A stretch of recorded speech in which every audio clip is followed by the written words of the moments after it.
दोस्तों नमस्कार, ये है मार्गदर्शन फॉर सिविल सर्विसेज। मैं अनुराग चौधरी।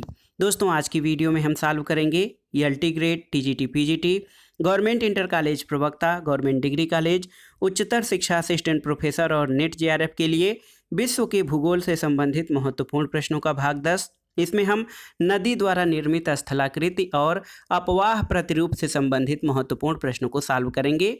ये प्रश्न आपके आगामी परीक्षाओं के लिए बहुत ही उपयोगी है। तो आइए शुरू करते हैं आज का वीडियो। दोस्तों आज की वीडियो का जो पहला प्रश्न है, किसी भूदृश्य में जलप्रपातों और क्षिप्रिकाओं की बहुलता किसका द्योतक है? ऑप्शन है आपके युवावस्था का, प्रौढ़ावस्था का, वृद्धावस्था का या फिर संप्राय मैदान यानी पेनी प्लेन अवस्था का। तो सही उत्तर क्या हो जाएगा? दोस्तों किसी भूदृश्य में जलप्रपात और क्षिप्रिकाओं की बहुलता युवावस्था का द्योतक होता है। ऑप्शन ए आपका सही उत्तर है। देखिए दोस्तों, नदियां अपनी युवावस्था में जलप्रपातों और क्षिप्रिकाओं का निर्माण करती हैं। जब किसी स्थान पर नदियों का जल ऊंचाई से खड़े ढाल यानी क्लिफ के ऊपरी भाग से अत्यधिक वेग से नीचे की ओर गिरता है तो उसे जलप्रपात कहते हैं। जबकि क्षिप्रिका की ऊंचाई प्रपात की अपेक्षा कम और ढाल सामान्य होता है। जहां पर नदियां पर्वत तथा प्रतिरोधी शैल से होकर कमजोर चट्टान वाले भाग में गिरती हैं, वहां पर प्रपात और क्षिप्रिकाओं का निर्माण होता है। तो याद रखिएगा, किसी भूदृश्य में जलप्रपातों और क्षिप्रिकाओं की बहुलता उसके युवावस्था का द्योतक होता है। यानी नदी अपनी युवावस्था में जलप्रपात और क्षिप्रिकाओं का निर्माण करती है। अगला प्रश्न है, महाद्वीपीय उद्भव के अवसाद क्या कहलाते हैं? तो उत्तर है महाद्वीपीय उद्भव के अवसाद भूजात कहलाते हैं यानी टेरिग्नस। देखिए दोस्तों, जो भूसतह के अपर्दन से नदियों में पहुंचकर उनके द्वारा समुद्र में लाए जाते हैं, इन्हें भूजात कहा जाता है। अगला प्रश्न है, सरिता अपहरण की अत्यधिक संभावना होगी जब, ऑप्शन देखिए, आधार तल ऊंचा होगा, आधार तल नीचा होगा, जल विभाजक के दोनों ओर ढाल प्रवणता समान होगी या फिर जल विभाजक के दोनों ओर ढाल प्रवणता में अधिक अंतर होगा। तो सरिता अपहरण की अधिक संभावना कब होगी? दोस्तों जब कि जल विभाजक के दोनों ओर ढाल प्रवणता में अधिक अंतर होता है तो सरिता अपहरण की संभावना होती है। देखिए, जब कोई नदी अपनी सहायक नदी या उसकी दूसरी सहायक नदी के जल का अपहरण कर अपने में मिला लेती है तो उसको सरिता अपहरण कहते हैं।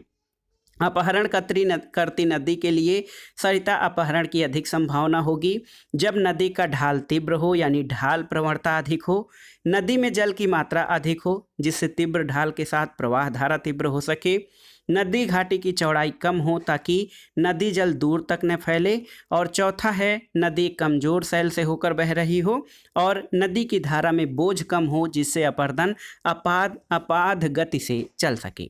तो दोस्तों देखिए, सरिता अपहरण की घटना तब होती है जब कोई नदी अपनी सहायक नदी या उसकी दूसरी सहायक नदी के जल का अपहरण करके अपने में मिला लेती है। अब आइए दोस्तों देखते हैं अगला प्रश्न कि निम्नलिखित में से कौन सा कथन सही नहीं है, आपको बताना है। ऑप्शन है आपके, नदी का अधिकतम दबाव एक स्थगन में चलता है, नदी अपने लंबवत तट को सीधे तट की अपेक्षा अधिक काटती है, तीसरा है कि नदी पर भार बढ़ने पर अपर्दन क्षमता कम होती है, और चौथा है जब वेग अधिक होता है तो नदी अधिक भार लेकर चलती है। इसमें से आपको बताना है कि कौन सा कथन सत्य नहीं है। तो ऑप्शन सी आपका सही कथन नहीं है। नदी पर भार बढ़ने पर अपर्दन क्षमता कम होती है।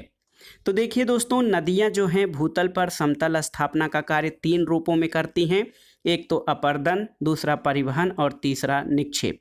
देखिए, नदी अपर्दन का कार्य अवसाद भार और आकार पर निर्भर करता है। यदि पदार्थ महीन या छोटे हैं तो वे एक स्थगन में चलते हैं और अपर्दन कम करते हैं। यदि अवसाद बड़े होते हैं तो वे लुढ़क कर चलते हैं और अधिक अपर्दन करते हैं। नदी में वेग और बोझ की मात्रा जब अधिक होगी तो उसके द्वारा अपर्दन भी अधिक होगा, याद रखिएगा। और नदी में अवसाद भार या बोझ के अभाव में अपर्दन कम होता है। लेकिन यदि नदी अपनी सामर्थ्य के अनुसार अधिकतम भार का वहन करती है तो अपर्दन का कार्य नगण्य होता है। अधिक भार के कारण नदी के वेग में शिथिलता आ जाती है।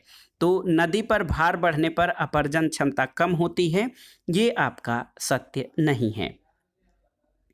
अगला प्रश्न है, निम्नलिखित में से कौन एक नदी के कार्य से संबंधित नहीं है, आपको बताना है। देखिए, नदी विसर्प, प्राकृतिक बांध, संदूर या याजू। तो सही उत्तर क्या हो जाएगा दोस्तों? कौन एक नदी के कार्य से संबंधित नहीं है? तो सही उत्तर है ऑप्शन सी, संदूर। देखिए, नदी के आप जानते हैं कि मुख्य 3 कार्य होते हैं। कौन कौन से? एक तो अपर्दन, दूसरा परिवहन और तीसरा निक्षेप। तो याद रखिएगा दोस्तों, नदी के 3 मुख्य कार्य होते हैं, अपर्दन, परिवहन और निक्षेप। निक्षेप के द्वारा नदी विभिन्न प्रकार के स्थलाकृतियों का निर्माण करती है, और नदी जब सीधी न चलकर टेढ़े मेढ़े रास्तों से चलती है तो इन्हीं मोड़ को नदी विसर्प कहते हैं। और नदी के दोनों किनारों पर मिट्टियों के जमाव द्वारा बने लंबे बंधों को, जो कम ऊंचाई के कटक के समान होते हैं, प्राकृतिक तटबंध कहते हैं। याजू भी नदी के कार्य से संबंधित है, जबकि संदूर या हिमनद अवक्षेप जिसको कहते हैं, आउटवाश प्लेन, ये हिमानी के कार्य से संबंधित है। तो संदूर या हिमनद अवक्षेप ये नदी के कार्य से नहीं बल्कि ये हिमानी के कार्य से संबंधित है। अगला प्रश्न है कि प्राकृतिक तटबंध बनते हैं जब, तो आपको बताना है कि कब बनते हैं। तो उत्तर है दोस्तों, प्राकृतिक तटबंध तब बनते हैं जब नदी का बाढ़ का मलबा तटों पर जमा होता है। तो जब नदी बाढ़ का मलबा तटों पर जमा करती है तब प्राकृतिक तटबंधों का निर्माण होता है। देखिए, अगर इस प्रश्न की व्याख्या देखें तो प्राकृतिक तटबंध का निर्माण नदी द्वारा तटों पर मलबा निक्षेप के कारण होता है, और तटों पर निक्षेप के कारण कम ऊंचाई वाले कटकों के समान तटबंध का निर्माण हो जाता है। प्रायः इनका निर्माण मैदानी इलाकों में होता है। चीन की ह्वांगहो नदी दोस्तों लोयस के पीली मिट्टी का जमाव करती है, और इसके तटबंधों के टूट जाने से प्रायः भयंकर बाढ़ आ जाती है। अगला प्रश्न है, निम्नलिखित में से कौन सी स्थलाकृति नदी के अपरदनात्मक कार्य से निर्मित नहीं होती है? देखिए, जलप्रपात, जलगर्तिका, प्राकृतिक तटबंध या फिर द्रुत प्रवाह। तो इसमें आपको बताना है कि कौन सी स्थलाकृति नदी के अपरदनात्मक कार्य से निर्मित नहीं होती है। सही उत्तर है ऑप्शन सी, प्राकृतिक तटबंध। दोस्तों, प्राकृतिक तटबंध जो है इसका निर्माण नदी द्वारा तटों पर मलबा निक्षेप के कारण होता है, न कि अपरदनात्मक कार्य से। अगले प्रश्न पर आते हैं, प्राकृतिक तटबंध के निक्षेपणात्मक कार्य के परिणाम क्या हैं? प्राकृतिक तटबंध निक्षेपणात्मक कार्य के परिणाम हैं किसके? पवन के, हिमानी के, भूमिगत जल के या नदियों के? तो सही उत्तर हो जाएगा नदियों के। आप जानते हैं दोस्तों, प्राकृतिक तटबंध इसका निर्माण नदी के द्वारा तटों पर मलबा निक्षेप के कारण होता है, और तटों पर जब निक्षेप होता है तो उसके कारण कम ऊंचाई वाले कटक के समान तटबंधों का निर्माण होता है, और प्रायः इनका निर्माण मैदानी इलाकों में होता है। चीन की ह्वांगहो नदी जो है आप जानते हैं कि ये लोयस के पीली मिट्टी का जमाव करती है, और इन तटबंधों के टूटने से मैदानी क्षेत्रों में भयंकर बाढ़ आती है। अगला प्रश्न देखिए दोस्तों, कथन और कारण से संबंधित है। कथन है कि एक प्रवणित नदी की अनुदैर्घ्य परिच्छेदिका संतुलन की परिच्छेदिका होती है। कारण है कि किसी सरिता की परिवहन क्षमता जलधारा प्रवणता का प्रतिफल होती है। तो सही उत्तर क्या है दोस्तों? सही उत्तर ऑप्शन बी हो जाएगा। ए और बी दोनों सत्य हैं, और आर ए की सही व्याख्या नहीं करता है। क्यों नहीं करता है तो देख लीजिए दोस्तों। देखिए, एक प्रवणित नदी की अनुदैर्घ्य परिच्छेदिक संतुलन की परिच्छेदिक होती है, और किसी भी सरिता या नदी की परिवहन क्षमता जल धारा प्रवणता का प्रतिफल होती है। तो ए और आर दोनों सही हैं, लेकिन आर ए की सही व्याख्या नहीं करता है। दोस्तों, कथन और कारण वाले प्रश्नों का जो सही व्याख्या वाला प्रश्न है उसमें आप कथन के बाद क्यों की जब आप लगाते हैं, जैसे कथन है कि इसमें कि एक प्रवणित नदी के अनुदैर्घ्य परिच्छेदिका संतुलन की परिच्छेदिका होती है, क्योंकि किसी सरिता की परिवहन क्षमता जलधारा प्रवणता का प्रतिफल होता है। तो जब क्यों की लगाने से कारण पुष्ट हो जाता है तो उसमें ऑप्शन ए सही होता है। लेकिन यहाँ पर देखिए, कथन और कारण दोनों सही तो हैं, लेकिन क्यों की लगाने पर कथन और कारण या कारण कथन का सही स्पष्टीकरण नहीं दे रहा है, तो इसलिए ऑप्शन बी सही उत्तर होगा। अगले प्रश्न पर आते हैं। निम्नलिखित में से कौन सा कथन सही है, आपको बताना है। ऑप्शन देखिए, पूर्ववर्ती सरिताएं भौमिकीय संरचना से समायोजित होती हैं, पूर्ववर्ती सरिताएं क्रमवर्ती सरिताएं होती हैं, पूर्ववर्ती सरिताएं अक्रमवर्ती सरिताएं होती हैं और पूर्ववर्ती सरिताएं अनुवर्ती सरिताएं होती हैं। तो दोस्तों देखिए, ये जो कथन है ये बहुत सारे परीक्षाओं के लिए इम्पॉर्टेंट है। इसमें सही कथन याद रखिएगा, पूर्ववर्ती सरिताएं जो हैं ये अक्रमवर्ती सरिताएं होती हैं। देखिए इसका कारण क्या है दोस्तों। देखिए, नदी जलमार्ग में कोई अवरुद्ध या ढाल आ जाए तो नदी उसे काटकर पुनः अपने मार्ग में बहने लगती है। पूर्ववर्ती सरिताएं धरातली ढाल और संरचना से समायोजित नहीं होती हैं।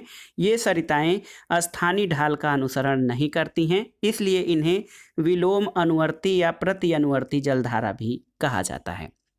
तो याद रखिएगा, पूर्ववर्ती सरिताएं जो हैं ये अक्रमवर्ती सरिताएं होती हैं। अगला प्रश्न है, निम्नलिखित में से कौन विशिष्ट वर्ग से संबंधित नहीं है। इसमें देखिए, जलोढ़ पंख, प्राकृतिक तटबंध, बाढ़ निर्मित मैदान या फिर नदी विसर्प। तो सही उत्तर है ऑप्शन डी, नदी विसर्प।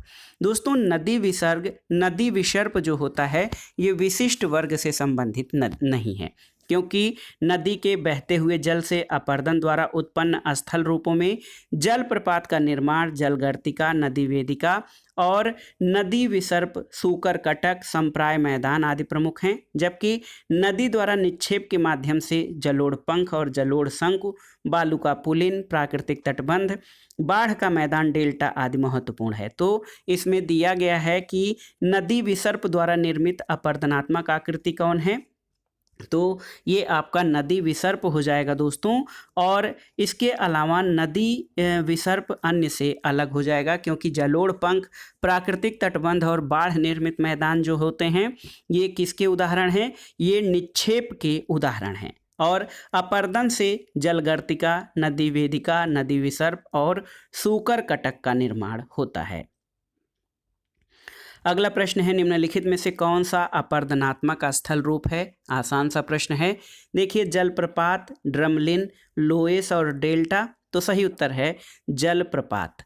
दोस्तों जलप्रपात जो है ये आपका ये अपरदनात्मक स्थल रूप है। और आप जानते हैं कि अपरदन से जो नदी के बहते हुए जल से अपरदन द्वारा जो स्थल रूप बनता है उसमें जलप्रपात और क्षिप्रिकाओं का निर्माण बहुत ही महत्वपूर्ण है। तो इसमें अपरदनात्मक स्थल स्वरूप आपका जलप्रपात होगा। अगला प्रश्न है, कौन सी स्थलाकृति नदी निक्षेपण से संबंधित नहीं है। आपको बताना है जलोढ़ पंख, विसर्प, प्राकृतिक तटबंध या भग्नाश्म शंकु। तो सही उत्तर ऑप्शन बी हो जाएगा, विसर्प। दोस्तों विसर्प जो है ये क्या है, विसर्प नदी द्वारा निर्मित अपरदनात्मक आकृति है, निक्षेपण से संबंधित ये नहीं है। अगले प्रश्न पर आते हैं, निम्नांकित में से विसर्पों का निर्माण किसकी क्रिया से होता है, आपको बताना है। ऑप्शन है आपका बहता हुआ जल, पवन, हिमनद और भूमिगत जल। तो सही उत्तर है बहता हुआ जल, यानी रनिंग वाटर जो होता है दोस्तों, इससे विसर्पों का निर्माण होता है। अगला प्रश्न आसान सा प्रश्न है। देखिए, निम्नांकित स्थल रूपों में से कौन उत्पत्ति में बहुचक्रीय है।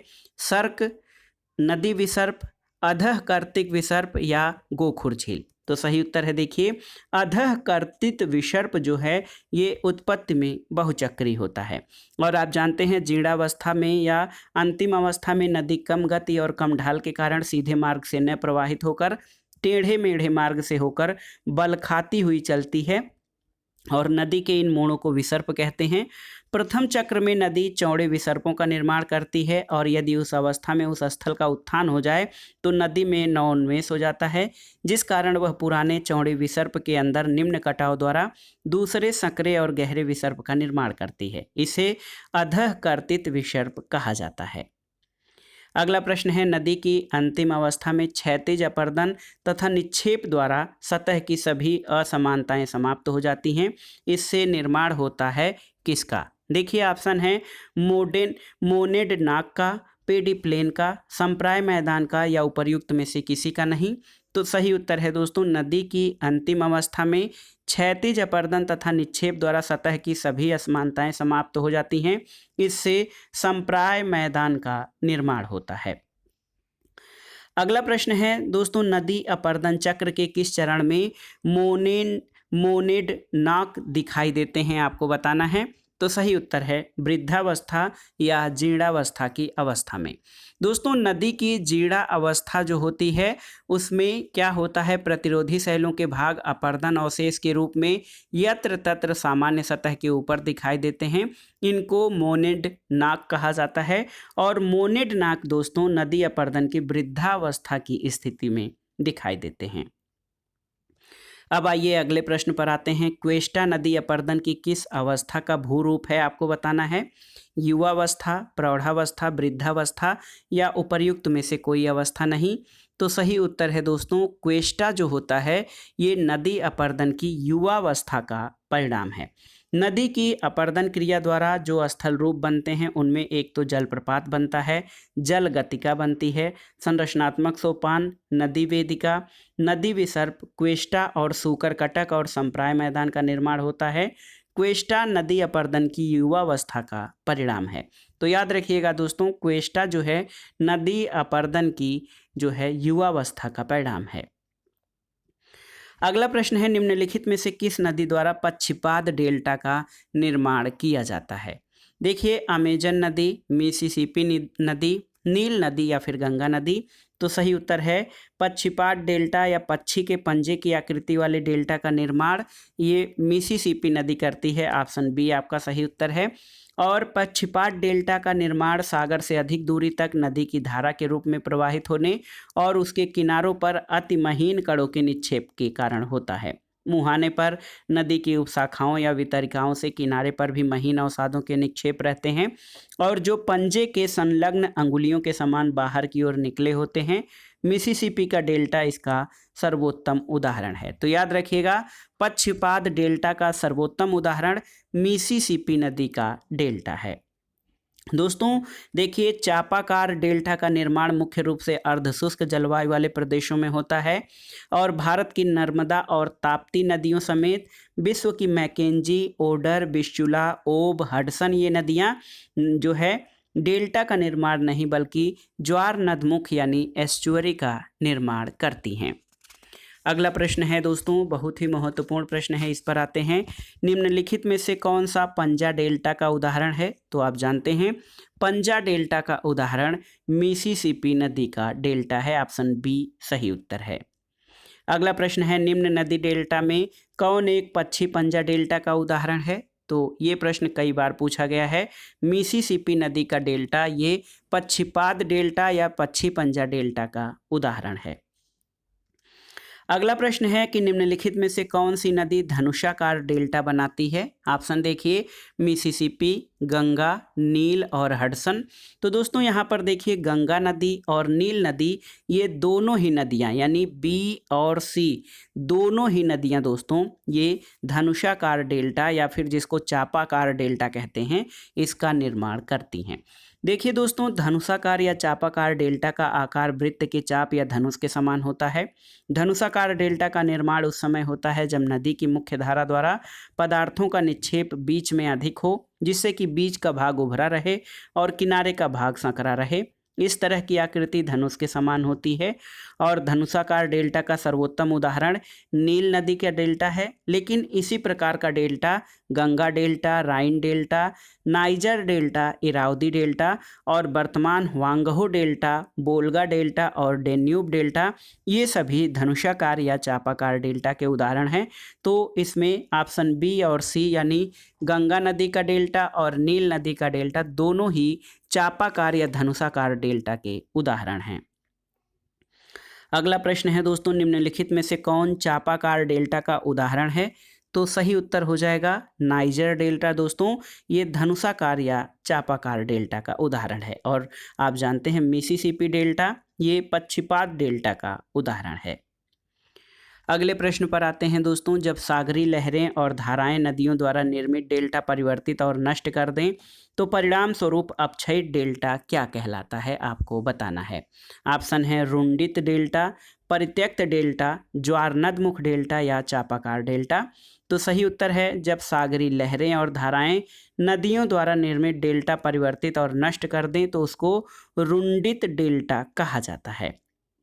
देखिए, रुंडित डेल्टा का निर्माण दोस्तों, सागरीय लहरें आप जानते हैं कभी कभी डेल्टा को काट छाँट कर उसे बहा ले जाती हैं। इस कारण डेल्टा के कटे फटे भाग शेष रह जाते हैं। इस तरह के डेल्टा को भग्नाकार या रुंडित डेल्टा कहते हैं।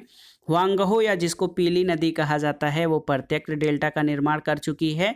गंगा ब्रह्मपुत्र डेल्टा का पश्चिमी भाग जो हुगली नदी द्वारा प्रवाहित होता है, ये भी परित्यक्त डेल्टा का उदाहरण है। जबकि जब सागरी लहरें और धाराएं नदियों द्वारा निर्मित डेल्टा को परिवर्तित या नष्ट कर देती हैं, तो उसे जो है दोस्तों रुंडित डेल्टा कहा जाता है। अगला प्रश्न है, गोखुर झील को जाना जाता है। देखिए, बिल्लाबोंग, मोट झील, बायू या उपर्युक्त सभी। तो सही उत्तर है उपर्युक्त सभी। दोस्तों, आक्सबो यानी गोखुर झील को बिल्लायोंग, बायू, मोट झील आदि नामों से जाना जाता है और इसे horseshoe lake, loop lake, cut off lake के नाम से जाना जाता है। देखिए, किसी नदी में परित्यक्त जलीय भाग के रूप में निर्मित होने वाली झील को गोखुर झील कहते हैं और ऑस्ट्रेलिया में गोखुर झील को बिल्लाबोंग भी कहा जाता है। तो याद रखिएगा दोस्तों, बिल्लाबोंग, मोट झील और बायू, ये गोखुर झील यानी आक्सबो झील को कहा जाता है। अगले प्रश्न पर आते हैं। महत्वपूर्ण प्रश्न है दोस्तों, इरावदी नदी गिरती है कहाँ पर, आपको बताना है। तो याद रखिएगा, मर्तबान की खाड़ी में। ये देखिए, इरावदी नदी की उत्पत्ति नामाई और माली नदियों के संगम से होती है, ये भी याद कर लीजिए। और ये नदी म्यांमार में उत्तर दक्षिण दिशा में प्रवाहित होती है। और मर्तमान की खाड़ी जो है, मर्तबान की खाड़ी जो कि अंडमान निकोबार या अंडमान सागर में स्थित है, यहाँ पर अपने जल का त्याग करती है। इरावदी के उपजाऊ मैदान में धान की फसल प्रचुर मात्रा में उगाया जाता है। अगला प्रश्न है दोस्तों, कथन कारण से संबंधित है। कथन है, वृद्धावस्था में नदियाँ अधिक विसर्पण करती हुई प्रवाहित होती हैं। ये आपका सही है। और देखिए दोस्तों, वृद्धावस्था में नदियाँ अधिक विसर्पण करती हुई प्रवाहित होती हैं, तो ये आपका सही नहीं है। और दूसरा है कि वृद्धावस्था में नदियों का भार वहन क्षमता समाप्त प्राय होती है। तो आप देख सकते हैं दोस्तों, ए गलत है और आर सही है। तो ए आपका गलत हो जाएगा, आर सही है, क्योंकि आप जानते हैं वृद्धावस्था में नदियों की भार वहन क्षमता समाप्त प्राय या लगभग समाप्त हो जाती है। तो इसमें कौन सा उत्तर सही हो जाएगा? ऑप्शन डी आपका सही उत्तर हो जाएगा। ए गलत है लेकिन आर सही है। दोस्तों देखिए, नदियां अपनी प्रौढ़ावस्था में जब मैदानी भाग में प्रवाहित होती हैं, तो निम्न कटाव की अपेक्षा क्षैतिज अपर्दन अधिक होता है। इस अवस्था में नदी का मार्ग न तो समतल होता है, न एक समान चट्टानों का बना होता है। इसलिए नदियां सीधे मार्ग से प्रवाहित न होकर टेढ़े मेढ़े रास्तों से होकर चलती हैं और इस कारण नदी के मार्ग में छोटे बड़े मोड़ बन जाते हैं और इन मोड़ों को विसर्प कहते हैं। ये प्रौढ़ावस्था में स्थिति आती है। लेकिन वृद्धावस्था में नदियों की भार वहन क्षमता लगभग समाप्त हो जाती है। इसलिए कथन ए गलत है और कारण आर सही है। दोस्तों, वृद्धावस्था में नदियां अत्यधिक विसर्पण करती हुई नहीं, बल्कि प्रौढ़ावस्था में नदियां अधिक विसर्पण करते हुए चलती हैं।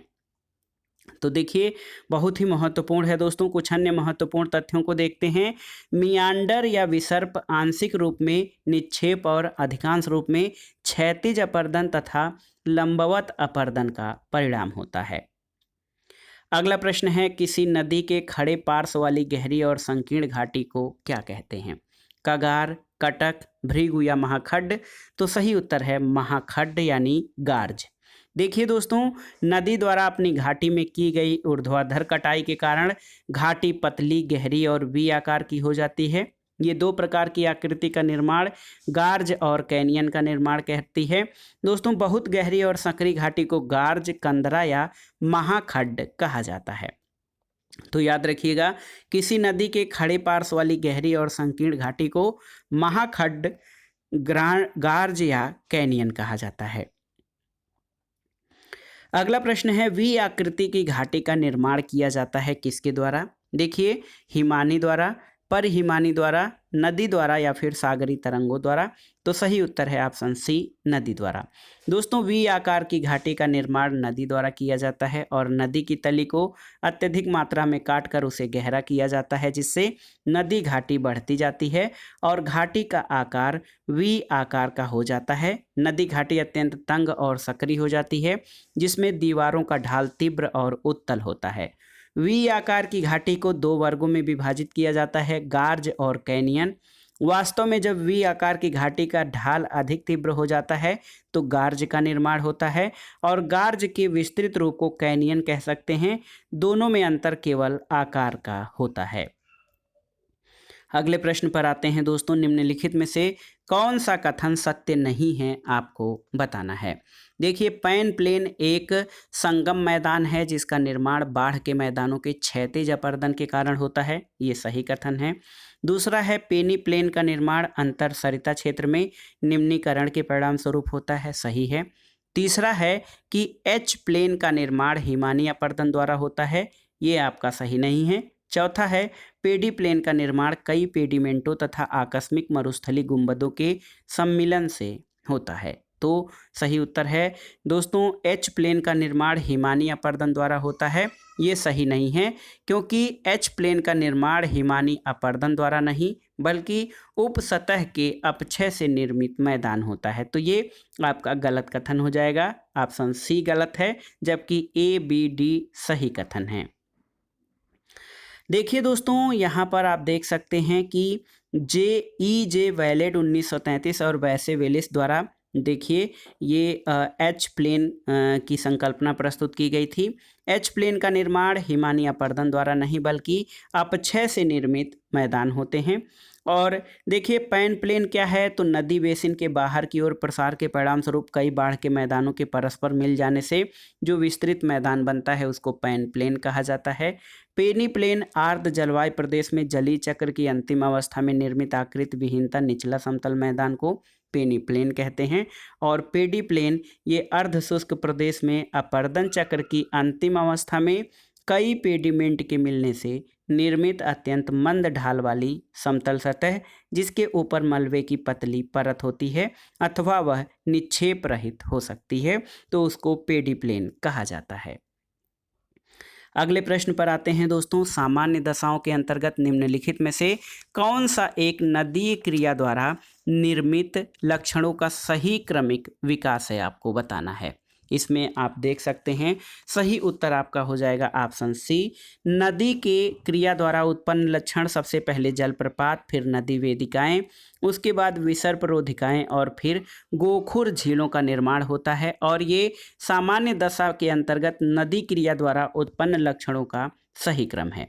देखिए दोस्तों, सामान्य रूप से एक नदी जो है सबसे पहले जलप्रपात, फिर नदी वेदिका, फिर विसर्परोधिका और बाद में गोखुर झीलों का निर्माण करती है। नदी द्वारा अपर्दन क्रिया के द्वारा अनेक स्थलाकृतियों का निर्माण किया जाता है, जिनमें वी आकार की घाटी, जलप्रपात और छिप्रिका, जलगर्तिका, संरचनात्मक सोपान, नदी वेदिका, नदी विसर्प, क्वेष्टा और सूकर कटक संप्राय मैदान और निक्षेप क्रिया के द्वारा जलोढ़ पंख, जलोढ़ शंकु, बालुका पुलिन, प्राकृतिक तटबंध, बाढ़ मैदान और डेल्टा आदि का निर्माण होता है। अगला प्रश्न है, पीडमांट मैदान किसके द्वारा बने होते हैं?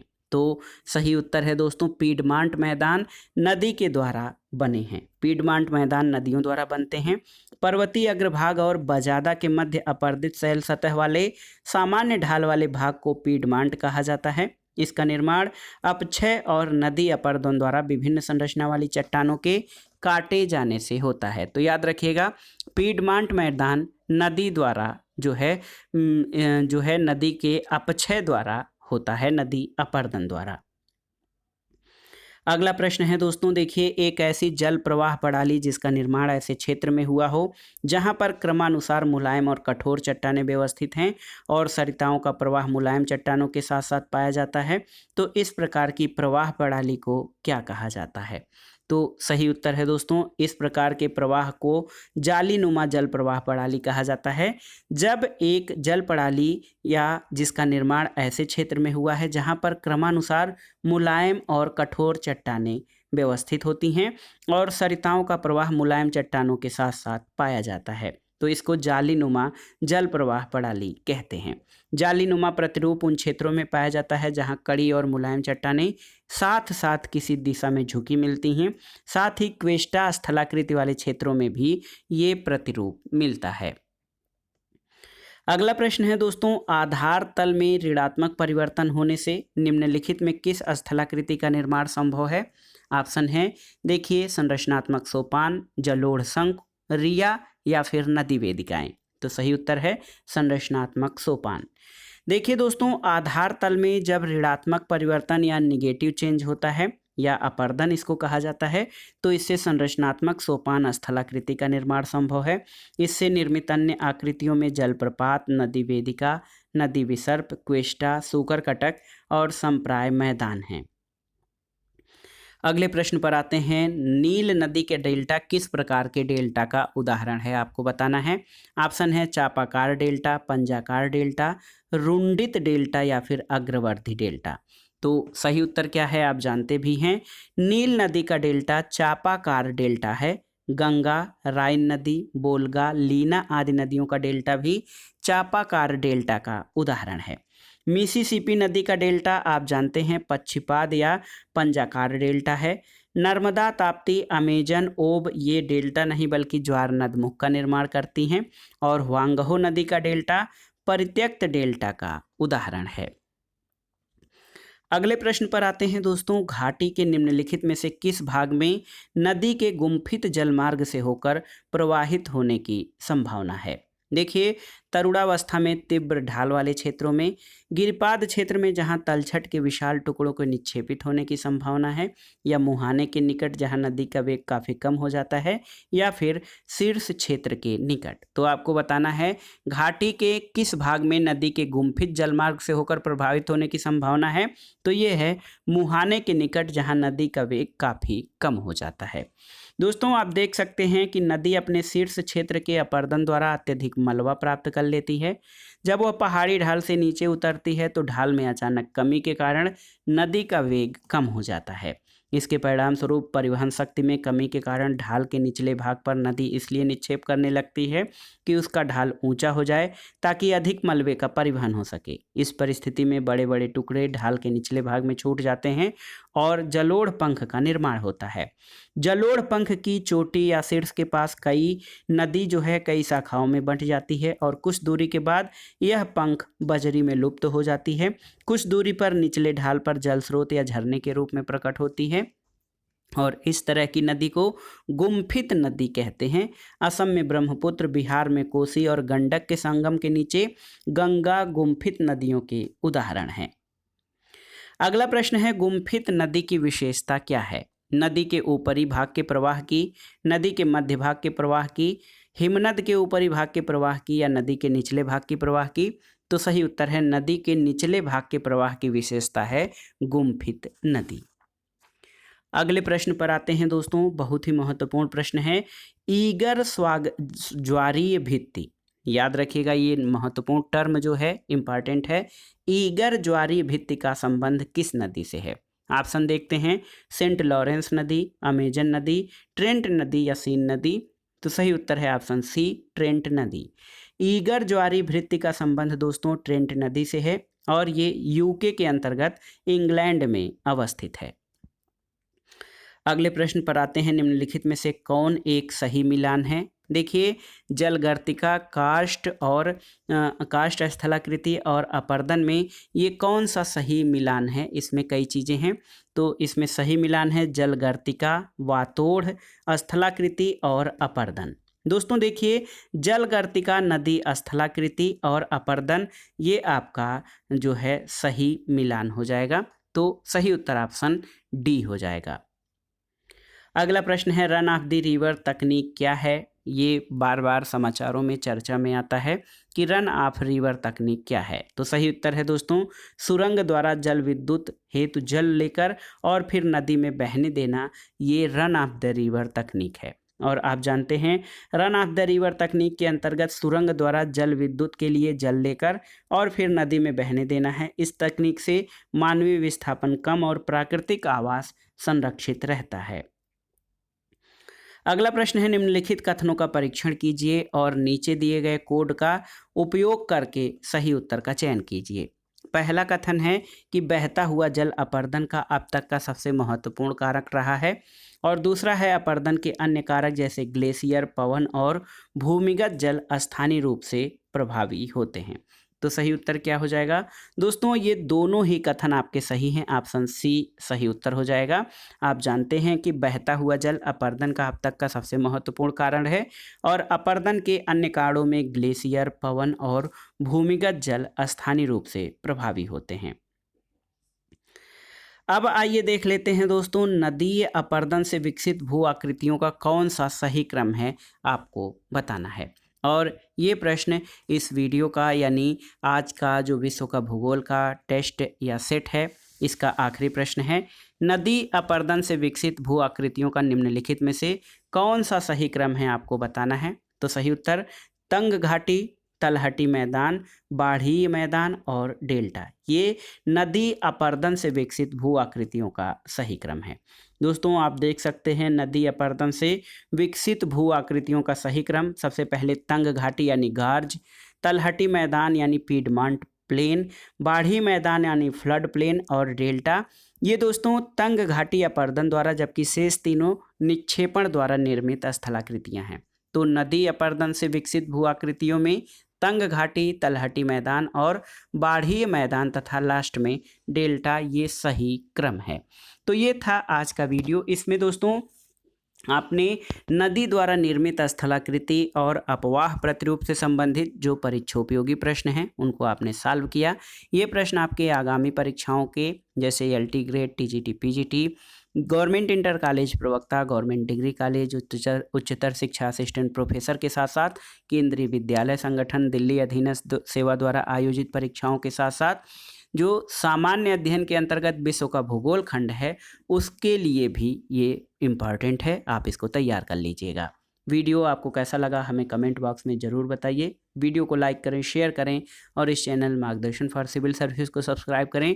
वीडियो देखने के लिए धन्यवाद दोस्तों। नमस्कार।